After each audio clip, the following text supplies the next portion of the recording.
87년에는 항쟁에서 이기고 대통령 선거에서는 실패했는데요. 올해는 촛불에서도 이기고 또 정권 교체도 이뤄내고 그래서 굉장히 좋습니다. 그런데 이제 그때 또 한 가지 남은 게 있었는데 항쟁은 우리가 주역이었는데 개헌에서는 우리가 주역이 아니었거든요. 그런 게 좀 제 마음속에 남았었는데 이제는 제가 정치를 하고 있는 탓에 어쩌면 개헌에서 주역일 수도 있는 그런 길을 만들 수도 있지 않을까 이렇게 생각하고 있습니다. 국민이 항쟁에서 주역이었으면은 개헌에서도 국민이 주역이 되어야 된다 이렇게 생각을 하는데요. 그래서 이번 개헌 과정에서 제일 중요하게 생각하는 것이 대통령 말씀은 두 개였지 않습니까? 하나는 국민 참여 개헌 과정이냐 이런 거고 또 하나는 선거제도의 대개선이 있는 그런 정부 형태의 변경을 비롯한 개헌 논의일 수 있는 거냐 그런 건데 그 첫 번째 조건인 국민이 주인되는 국민이 참여하는 이런 개헌 과정이 될 수 있도록 마저 하는 것이 촛불 정신의 한 단계를 이렇게 마무리하는 길일 수 있다 이렇게 생각하고 저희들이 좀 부족했습니다만 이후 남은 과정에서도 여기 참석하신 문팬 비롯해서 많은 시민들, 국민들이 더 적극적으로 참여하고 관심 가져주셨으면 좋겠다 이런 말씀을 드리겠습니다. 정부 형태가 물론 중요하죠. 그런데 저 개인적으로는 정부 형태보다 더 중요한 부분들이 국민의 기본권 그리고 사회 경제적인 개혁 이런 것들이 개헌에 반영되는 거다 이렇게 생각합니다. 그러니까 말하고 행동하는 자유 그래서 그런 것과 동시에 어쩌면은 97년 IMF 이후에 우리 사회의 그 양극화 전문가들이 이야기하는 신자유 질서, 신자유주의적 질서 속에서 초래된 이런 극단적 양극화의 이런 사회, 경제 이런 것들을 개혁해낼 수 있는 이런 내용들이 개헌 과정에서 담겨야 하는데 이 부분들이 굉장히 지금 소홀히 취급되고 있습니다. 자문위원회에서도 논의가 됐습니다만 좀 부족하고 개헌특위에서는 그거보다도 더 부족하고 이런 상황입니다.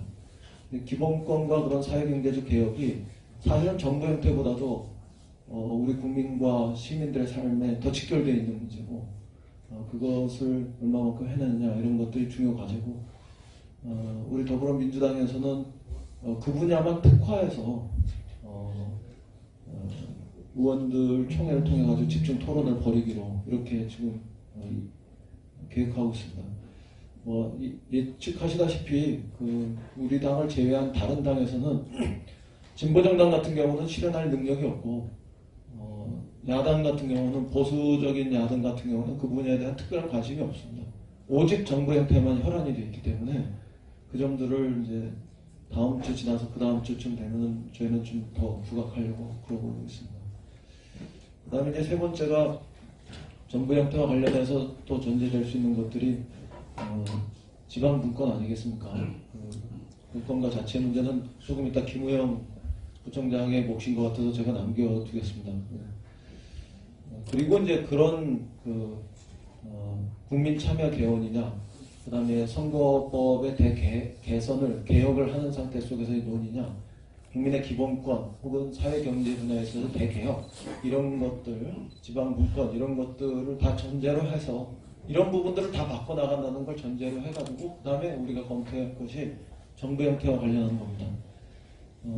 흔히 정치권이 정부 형태와 관련한 논의에만 이렇게 혈안이 돼 있는 거로 생각하시기 때문에 저나 우리 민주당 같은 경우는 꼭 그런 거 아니다 이런 말씀을 드리기 위해서 서론이 좀 길었습니다.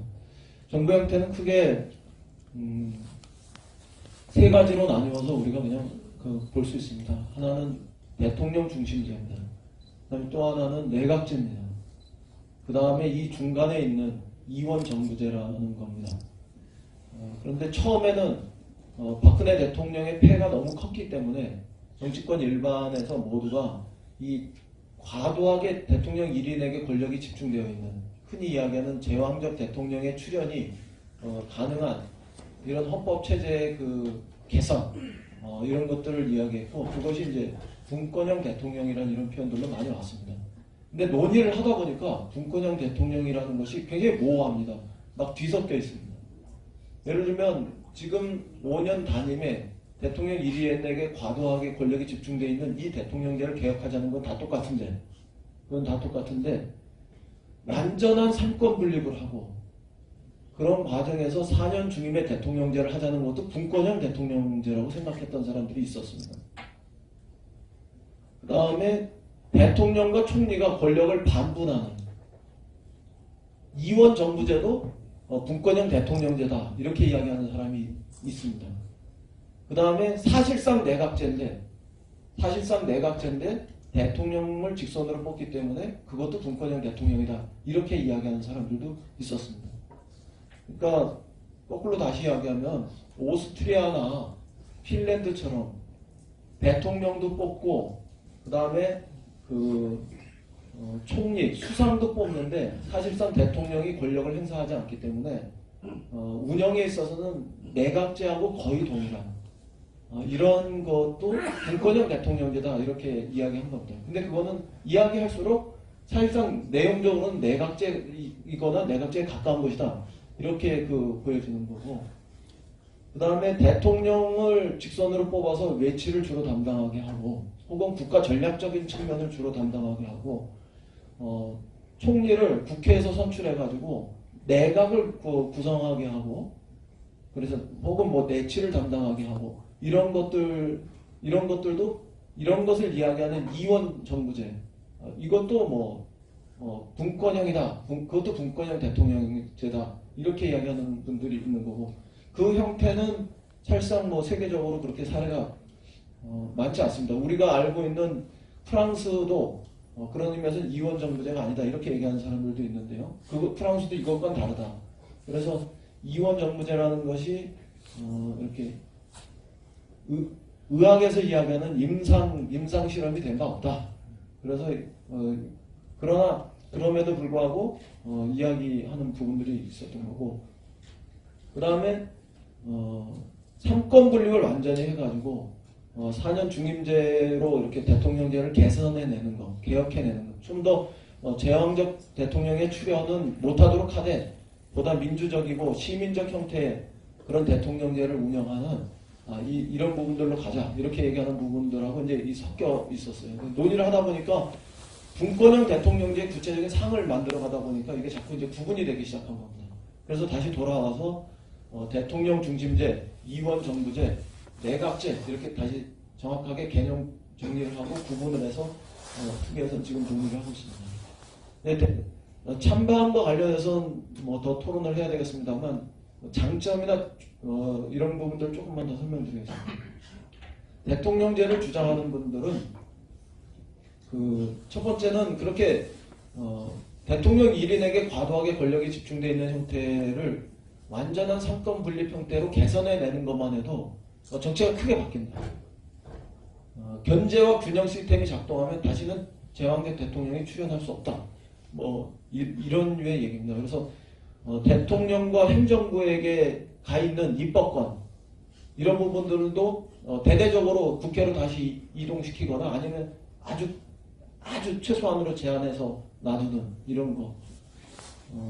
제가 시시콜콜이 얘기하면은 좀 저도 부끄러워질 텐데 국회에서 입법 심사를 하다 보면은 대통령과 정부의 뜻이 있는 것만 국회의원이 발의한 법조차도 통과가 됩니다.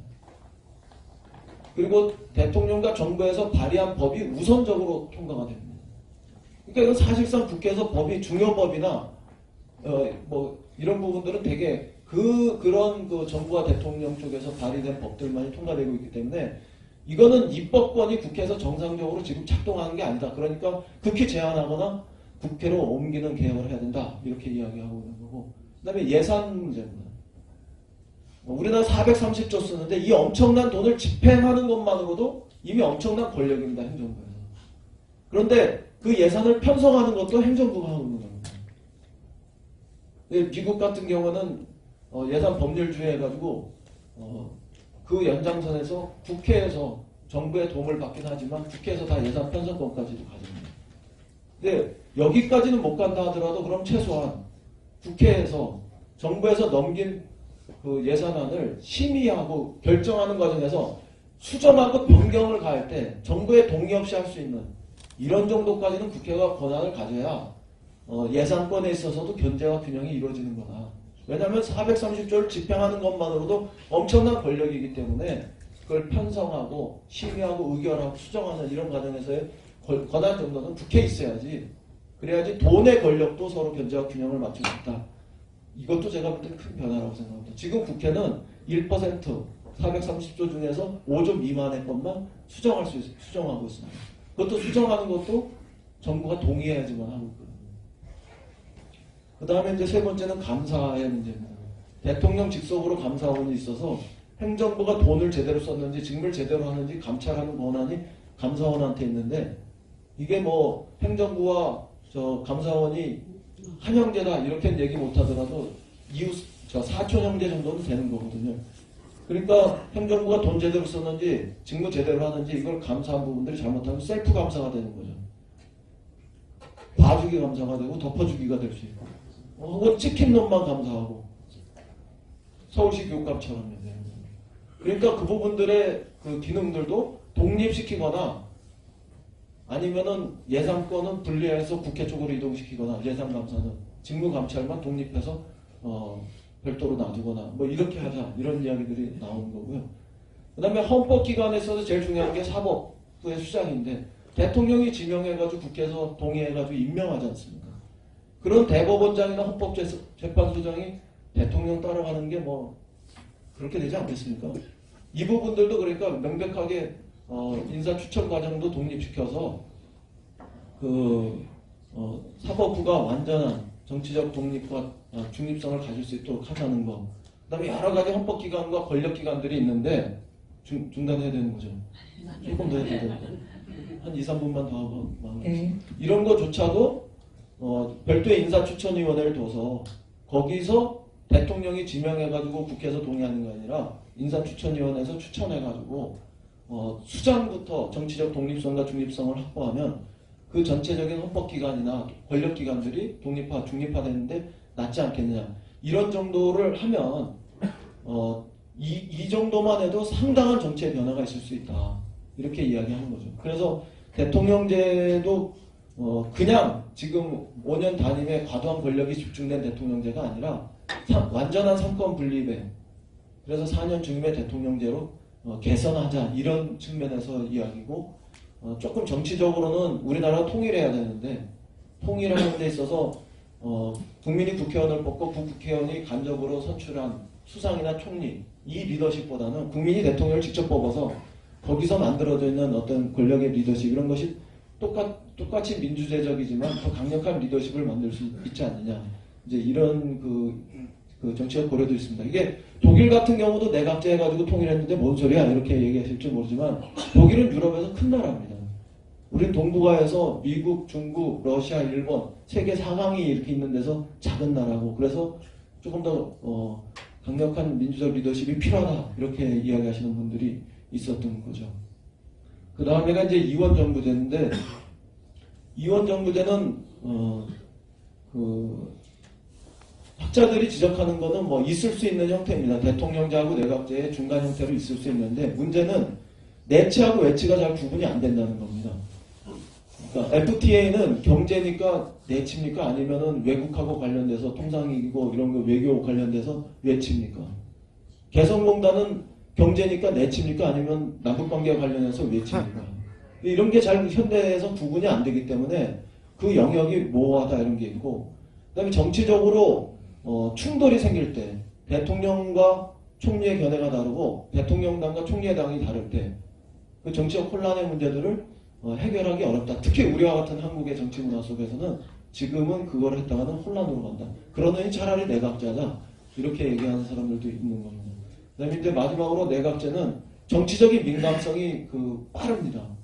책임도 빠르고 교체도 빠르게 할 수 있고 그 다음에 연정 구성이라든가 연합정부를 형성하는 데 있어서도 체제 정합성, 제도 정합성 이런 것들이 더 빠르기 때문에 그것이 가진 장점이 있고 현대 사회에서는 그걸로 대처하는 것이 국가 경쟁력을 높이는데도 더 빠른 길 아니냐 이렇게 얘기하는 분들이 있었던 겁니다. 그래서 이 세 가지를 놓고 논의를 하고 있는데 대체로 그 야당은 특히 자유한국당은 이원정부제를 요구하고 있습니다. 국회에서 총리를 선출해가지고 그 총리가 내각 구성을 주도하자. 그래서 사실상 정부 구성을 총리가 하는 겁니다. 그러니까 내각제에 가까운 이원정부제다 볼 수도 있고 또 일부는 내치하고 외치를 구분하자 이렇게 하는 이원정부제를 주장하는데 그거는 내치와 외치의 그 영역을 어떻게 구분할 거냐 이런 것이 좀 모호하기 때문에 좀 과제로 남아있을 것 같습니다. 그동안 우리 헌정의 경험 속에서 내각제는 군사정권이 장기집권 음모로 많이 썼고 이원정부제는 그 장기집권을 획책했던 군사 정권과 그 다음에 야당과의 투쟁 과정 속에서 이것을 타협시키려고 했던 이민우, 홍사덕 이런 사람들이 87년에 일정한 의미에서 사쿠라개헌으로 몰렸던 경험들이 있기 때문에 정치적으로 이렇게 부정적인 시각을 받는 건 사실입니다. 그리고 박근혜 대통령이 지난번에 탄핵당하는 과정에서 자유한국당이나 이런 데가 정권을 권력을 다 놓지 않으려는 일정한 반격 수단으로 정치적인 노림수로 그러니까 탄핵의 피난처 비슷한 걸로 생각했었던 이런 부분들에 대해서 부정적으로 보이는 건 사실입니다. 그러나 그런 걸 떠나서 편견을 좀 내려놓고 우리 현실 속에서 어떤 것이 제도적으로 더 적합한 건지 이런 것들에 대해서는 그런 정치적인 그 의심 이런 것들을 우선은 뒤로 놓은 상태 속에서 순수하게 임해서 듣고 토론할 필요는 있다 이렇게 말씀드리겠습니다. 네, 고맙습니다. 네.